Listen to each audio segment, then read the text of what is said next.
semuanya, aku Ainunisa Apriliani. Sekarang di sini aku mau mewawancarai seorang wartawan. Yuk, ikutin videonya.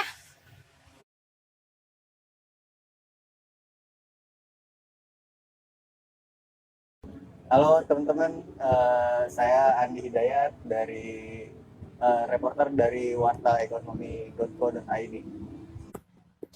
Nah, kali ini aku udah sama Kak Andi, seorang wartawan dari Warta Ekonomi.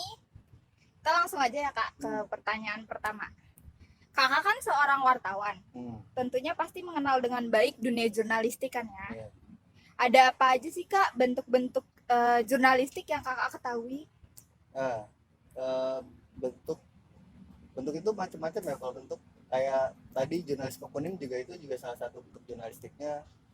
Terus ada jurnalistik perang, ada jurnalisme warga dan lain sebagainya, itu juga termasuk salah satu jurnalistik. Cuman memang ada beberapa produk jurnalistik nanti yang ada pengerucutannya lagi ke dalam, kayak tadi yang straight news, yang hard news, terus feature, apalagi evergreen dan lain-lain, itu juga masuk ke produknya. Kalau itu tadi, kalau macam-macam jurnalistiknya itu banyak sih sebenarnya, tergantung dari perusahaan medianya. Kalau yang utamanya itu biasanya apa? Kalau sekarang eh, dibagi jadi dua sih, secara umum ya. Ada yang di daerah, ada yang di nasional. Nah, untuk di daerah Jakarta itu lebih banyak di nasional. Itu soal pemberitaannya ya.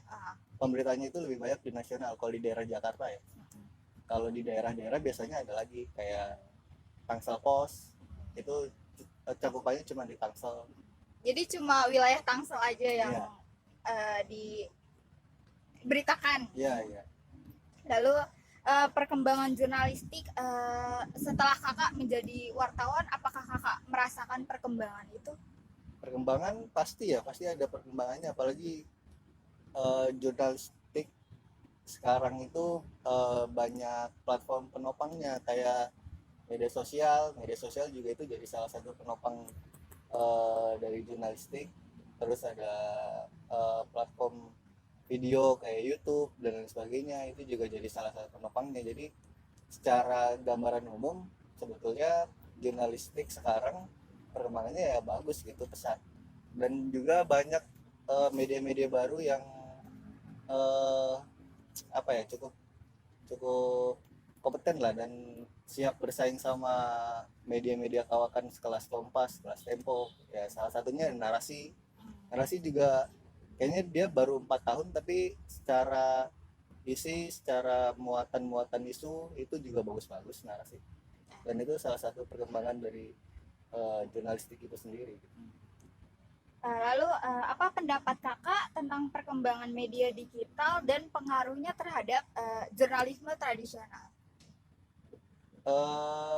Pengaruhnya paling bias informasi sih. Kalau media sosial kan kita tahu dia itu eh, misalnya apa ya, akun apa, Lambe Tura. Oh ya. Lambe Tura itu dia cuman upload, cuman unggah Foto. foto, unggah video. Nah, nanti di situ dialognya tuh dari banyak pihak tuh.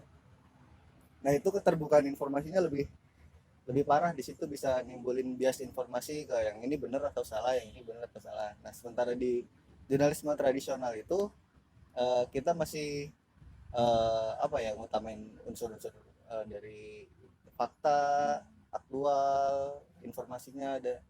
Itu juga jadi salah satu pembedanya. Dan kalau jurnalisme tradisional itu satu tulisan atau satu laporan pemberitaan itu final.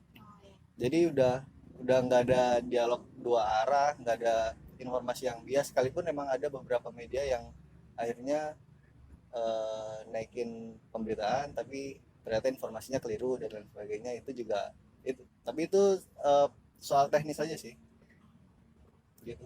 Lalu pertanyaan terakhir, produk-produk jurnalistik apa saja yang sudah kakak buat setelah menjadi wartawan? Banyak sih, kayak straight news pernah, sering sih kalau itu.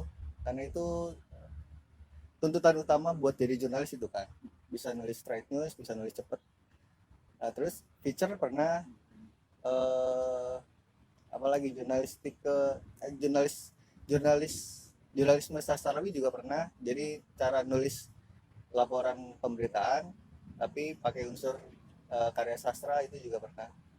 Dari produk-produk yang sudah kakak buat, kakak paling suka nih buat yang mana? Feature itu sekalipun enggak yang cepet naik, enggak yang diburu-buru, tapi buat nulis feature itu butuh investigasi, butuh pendalaman isu, pendalaman materi. Nah itu harus dikuasain, dan setelah nulis feature itu kita kayak ngerasa apa ya, ada pride aja gitu buat wartawan itu, karena kita bisa ngedalamin isu dan lain sebagainya. Baik, terima kasih Kak Andi sudah Oke. menyempatkan waktunya untuk saya wawancarai. Semoga kakak selalu sukses dan sehat selalu. Nah itu perbincangan aku dengan Kak Andi. Mungkin cukup sekian dan terima kasih.